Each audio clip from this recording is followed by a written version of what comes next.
Esse Mitsubishi foi vendido no mundo inteiro, chegou aqui no Brasil no final dos anos 90, ainda como Pajero Io. Depois foi o primeiro Mitsubishi a ser fabricado aqui no Brasil, e aí sim já com o nome de TR4. Esta aqui, olha, dá para dizer que também é a última fornada da Mitsubishi Pajero TR4, porque ela já é ano 2013, modelo 2014, depois do facelift que a gente teve em 2010, que deu essa cara bem mais interessante para esta pequena 4x4 que é muito valente. A gente está mais uma vez aqui na Daltri Bellini, loja de veículos aqui na zona sul de Porto Alegre, Avenida Coronel Marcos 1600, para um guia de usados. É claro que a gente não vai testar efetivamente esse modelo, porque ele pertence ao estoque da loja, mas vamos te dar todas as informações para poder saber exatamente como comprar a tua Pajero TR4. E se você gostar desse vídeo, não esqueça, se inscreva aqui no canal do YouTube do Veículos e Velocidade, porque toda semana tem vídeo novo com notícias e também com os nossos testes. E ativa também o sininho para ficar por dentro sempre quando tem vídeo novo.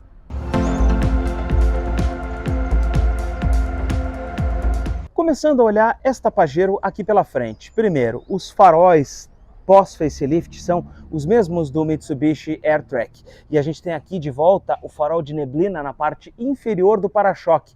Coisa que aquele facelift intermediário da TR4 tinha levantado o farol de neblina e aí ele acabou virando um farol de milha, porque ele só podia ser aceso com a luz alta. A primeira geração, aí sim, essa também tinha o farol de neblina na parte inferior do para-choque. Essa grade aqui, dividida em duas, é uma grade robusta, é uma grade relativamente agressiva, que dá um tom bem interessante para esse carro e o símbolo da Mitsubishi aqui. Esse estribo aqui é um acessório, não vinha de fábrica aqui na Pajero TR4. E olha, é um carro com uma altura bem elevada do solo, próprio para fazer qualquer tipo de off-road, e a gente vai explorar um pouco dessa capacidade aí ao longo do vídeo. Fica por aí. Depois do facelift, a Pajero TR4 ganhou em todas elas, em todas as versões, que até eram poucas, as rodas aro 17 polegadas, mas essa aqui, que é a 4x4 2013-2014, ela já era diamantada. A gente tem aqui espelhos retrovisores e as maçanetas pintadas na cor do carro, e outro acessório era este rack aqui na parte superior aqui da capota. Nem todas elas tinham. Tem uma característica muito interessante nesse carro que eu gosto de reforçar. Como um legítimo japonês, a batida da porta é certeira. Isso acontece aqui atrás também, ó. Essa aqui não fechou porque eu fui bem devagar, ó. É muito interessante, né? As portas batem de uma maneira bastante suave. Outro acessório que a gente vê aqui é esse estribo aqui na lateral e também estas calhas aqui que estão na parte superior ali das portas. No mais, esse carro aqui tem esse estilo quadradinho, linhas retas, próprio daquele tipo de utilitário esportivo japonês raiz, como de fato é essa Pajero TR4. Mais na frente eu vou falar um pouco sobre algumas mudanças que as últimas receberam, mas aqui a gente vê o emblema 4x4. É justamente porque nos últimos anos de fabricação, a TR4 tinha duas opções de tração, 4x2 só com a tração na traseira ou 4x4 aí com a tração nos quatro eixos, e por isso ela recebia aquela indicação ali na porta. Como um legítimo off-road, especialmente criado ainda nos anos 90, ele tem o step na parte traseira. E aqui é muito interessante porque a gente percebe que esse step é igual às rodas, ou seja, ele é de fato uma quinta roda diamantada em liga leve, aro 17 polegadas. A abertura da porta aqui, da tampa do porta-malas, é típico dos carros japoneses, como o próprio Jimny. Abertura lateral com a abertura para o lado direito do carro. E aqui, claro, como o carro está em curva, né, ela desceu. Mas o que acontece aqui com essa porta? Por que ele abre desta maneira? É porque, originalmente, os carros japoneses, eles têm o volante no lado contrário, não é aqui na esquerda, e sim lá na direita. Por isso a abertura era pensada para esse lado, para que quando as pessoas estacionassem, pudessem abrir a porta do porta-malas para o lado, entre aspas, da calçada. Mas aqui no Brasil, como a gente tem o volante no lado esquerdo, a abertura acaba ficando ao contrário. Mas isso é uma característica que a gente vê aqui no TR4, a gente vê no Suzuki Vitara antigo, no Gran Vitara, no Jimny, em vários carros japoneses dessa época. Só a Ford EcoSport abria a porta lateralmente para esse lado de cá. E a gente também vê aqui sinaleiras que são com lentes transparentes, mas ela tem um estilo fumê, um aerofólio um pouco discreto aqui na parte de cima da tampa e ali em cima tem a antena. A placa no lado esquerdo, a inscrição aqui Pajero TR4. Do outro lado eu tenho aqui as dobradiças da porta, né, para que ela possa fazer então essa abertura lateral. É um carro clássico. Eu olho para a Pajero TR4 e eu fico pensando que daqui a 20 anos esse carro aqui vai continuar sendo atual. Ou talvez não atual, mas vai continuar tendo linhas que não vão envelhecer, porque esse tipo de carro aqui não envelhece. Olha só aquele Suzuki Vitara lá dos anos 90, ele continua com um estilo clássico que não envelhece nunca. Em primeira pessoa, a gente vai olhar um pouco desse porta-malas aqui da Pajero TR4. São 312 litros de capacidade que a gente tem nesse espaço.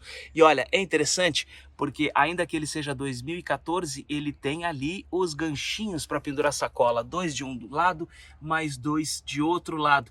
Coisa que carros dessa época não tinham. O banco traseiro ele é bipartido, porta-malas todo acarpetado. E aqui a gente percebe ó, o encaixe para essa roda aro 17 e também tem a cobertura ali sobre a bagagem que a gente vai colocar nesse espaço. Como a gente está falando de um carro legitimamente fora de estrada, um off-road 4x4, raiz, com todo tipo de preparação que a gente tem de fábrica, é preciso falar alguns números em relação a esse modelo. O Pajero TR4 não é um carro muito comprido, ele tem 4 metros e 5 centímetros de comprimento total. A largura dele também não é muito grande, ele tem 1,68 m de largura. Aquele típico carro japonês que é mais estreito e um pouco mais alto, além também da altura elevada do solo. Se a gente for olhar lá na frente, a gente tem aqui freios a disco e uma suspensão do tipo independente McPherson. E o ângulo de entrada desse carro é de 35 graus, é um ângulo muito bom. É claro que a gente não está levando em conta aquele estribo, que é um acessório, e aí, claro, isso tira um pouco dessa capacidade. Em termos de altura livre do solo, o que a gente tem aqui são 21 centímetros. E na parte traseira deste carro, a gente tem mais 35 graus de ângulo de saída. E o ângulo de transposição, aquele ângulo central que a gente tem na TR4, é de 30 graus. E tem um outro número bastante interessante aqui nesse modelo. Ele pode fazer travessia de água com até 60 centímetros de profundidade. E olha, isso deve dar, ó, mais ou menos por aqui, ou talvez até aqui, a metade do carro. É muito valente. E antes que eu esqueça, os freios traseiros também são a disco, só que enquanto lá na frente ele é um disco ventilado, aqui atrás é um disco sólido, mas ainda assim é um bom conjunto de frenagem.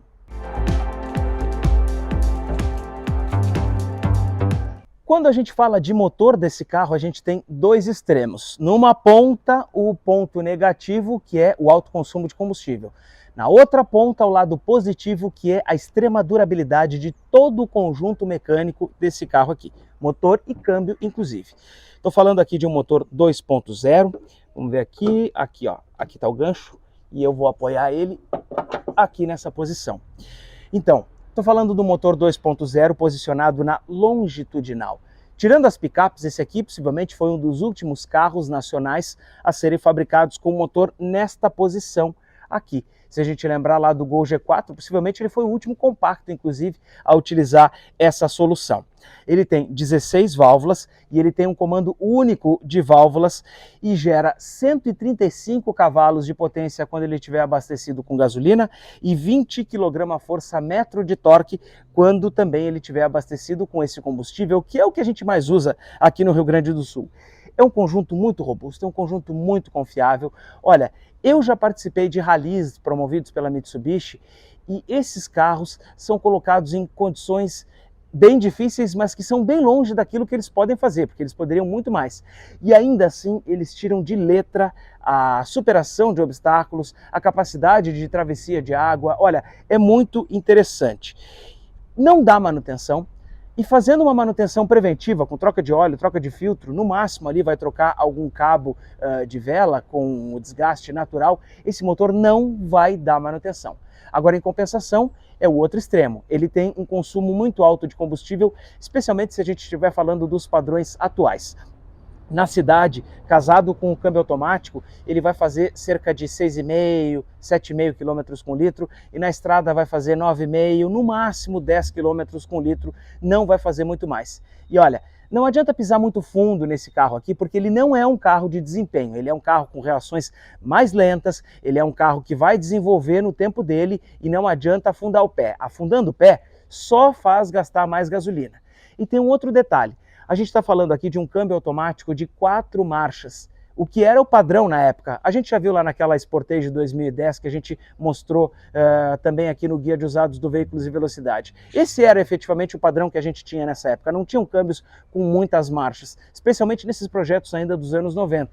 E é por isso que esse casamento acaba ficando um pouco complicado, porque o motor trabalha sempre com giro mais alto e, por óbvio, não favorece o consumo de combustível. Mas a TR4 tem algumas soluções que são um pouco arcaicas. Olha só essa chave aqui. Ela é uma chave convencional, não tem sequer os controles do carro para abrir e fechar as portas. Para isso, ela vinha com esse outro comando aqui externo, um chaveiro, e aí sim a gente tem aqui, ó, comando para trancar o carro, comando para abrir o carro. E aí para por aí. A gente não tem uma outra assistência. É o padrão que tinha na época, nesse modelo a gente não tinha chaves modernas. Essas chaves um pouco mais com os próprios comandos, e olha, nem estou falando de chave canivete, só vieram depois no ASX e na própria L200, aí sim a gente já tinha botões na própria chave, mas aqui na TR4 não tem. No interior desta Pajero TR4 a gente já tem aqui o painel mais moderno, depois do facelift de 2010, e também esse volante de 3 raios que é bem bonito e tem airbag. A gente tem airbag duplo aqui na TR4. Isso, olha, já tinha desde que praticamente ela começou a ser fabricada aqui no Brasil. O cluster é mais bonito, eu vou falar sobre ele daqui a pouco mais. Na porta a gente tem os comandos dos 4 vidros elétricos e a gente tem até um pouco do tecido dos bancos, que é até um pouco mais rústico, aplicado lá na parte da porta. Ar-condicionado aqui embaixo, as saídas de ar, e aqui eu tenho relógio com data e hora. Como essa aqui é automática, a alavanca de câmbio está posicionada aqui. Meu acesso aos comandos é muito bom e esse carro tem um alinhamento de volante muito impressionante. Ó. O meu nariz está exatamente no meio do símbolo da Mitsubishi aqui. Então isso significa que eu consigo olhar exatamente para o centro do painel e para o centro do volante. Agora, é uma característica o estilo deste carro aqui, que tem uma caída muito intensa aqui, né? Uma caída mais acentuada do para-brisa. Então é como se de fato a gente estivesse andando num jipinho, como esse carro aqui de fato é. Então o painel aqui, ó, ele é curto, não é longo. A caída aqui da coluna A é mais intensa, e sentado aqui eu consigo olhar o capô desse carro. É exatamente o tipo de posição de condução que a gente espera de um carro como esse. Vamos dar a partida no TR4 aqui para a gente poder falar desse cluster. Já percebo esse ronquinho aqui, é bem interessante, né? Ali à esquerda a gente tem o velocímetro analógico, dentro dele o marcador de combustível. Na direita eu tenho o contagiros também analógico com o marcador da temperatura. Neste painel central, que é uma tela ali, claro, de baixa resolução, mas que é a tela, a gente tem algumas informações. Primeiro, a posição do câmbio, em que ele está agora parado no parque. Depois eu tenho a posição da tração e eu vou mexer nela a partir desta alavanca aqui, logo atrás da alavanca de câmbio. E embaixo eu tenho trip A e trip B, e para por aí. A gente não tem aqui a marcação do consumo de combustível. Um outro aspecto que eu quero destacar é o seguinte, ó, o volante ele é uma direção hidráulica, mas ele não é muito macio, ele é um pouco pesado para fazer manobras, especialmente quando a gente já está hoje com um padrão de volante elétrico. Ali atrás, comandos dos faróis, comandos dos limpadores de para-brisa. Falei aqui do sistema que a gente tem aqui, ó, no ar-condicionado ali embaixo, mas em cima a gente tem uma tela de mídia da Clarion. Algumas vinham, outras não, outras podem vir com o próprio rádio aqui. Mas o Clarion era o padrão da Mitsubishi, era a marca que a Mitsubishi usava na época. A alavanca de câmbio tem o trilho reto e aqui a gente tem o 4x4. A Pajero TR4 tem o sistema Super Select. O que significa isso? A gente tem aqui, ao invés de 3 posições no 4x4, 4x2, 4x4 e 4x4 reduzida, a gente tem 4 posições. A gente tem 2 4x4 alto, mas eu tenho um 4x4 alto e outro 4x4 alto com bloqueio do diferencial central, porque esse é o grande diferencial dos carros da Mitsubishi. Tanto a TR4, quanto as Pajero, quanto as L200, elas têm um sistema de diferencial central. E isso me permite utilizar o 4x4 no asfalto molhado, por exemplo, em um dia de muita chuva, para aumentar a aderência, coisa que outros 4x4, por exemplo, como Suzuki Jimny, Suzuki Vitara, as picapes, não permitem esse manuseio, né? Esse tipo de utilização. O 4x4 nesses outros carros é só para o fora de estrada. Então essa aqui é a alavanca, a gente vê ali que ela está trabalhando no 2WD e é aqui que ela vai ficar 95% do uso. Levando para frente a gente tem o 4x4 alto, mas sem o diferencial bloqueado, o que permite esse uso em asfalto molhado. Mais ali para frente, se eu for empurrar, a gente tem o 4x4 ali, ó, HLC, que é o diferencial bloqueado, e também o LLC, que aí é o sistema reduzido. Para que eu possa acionar aqui o LLC, eu tenho que colocar o câmbio no neutro, alinhar aqui o volante com o carro parado, e aí depois então fazer o acionamento desse tipo de tração, e esses dois últimos, como eu disse, apenas em situações de off-road, e eu arriscaria em situação de um off-road muito intenso, porque, olha, precisa muito para acionar a reduzida nesse carro. Ele vai muito bem e só no limite precisa de mais tração. Agora, em 2014, a gente já tinha uma outra situação aqui na Pajero TR4. Porque o que aconteceu? Ela já estava exatamente um pouco mais no final da sua carreira. E aí, por isso, a gente já tinha vários outros concorrentes que não tinham tração 4x4. E a Mitsubishi se deu conta que poucos dos seus clientes estavam utilizando aquele sistema com aquele 4x4 ali. Queriam mais, era esse visual que a gente vê aí do Jeepinho, mas não davam tanta atenção assim para a tração. E aí ela lançou a Pajero TR4 4x2, só com a tração lá nas rodas de trás do carro. Justamente por isso a gente ficou então com 4x2 manual, 4x2 automático e 4x4 automático. Tanto que essa última aqui, que é de 2014, ela só veio com a tração 4x4 casada com o câmbio automático. Em 2010 e 2011, ainda podia comprar uma 4x4 manual, se você faz questão desse câmbio que fica mais econômico.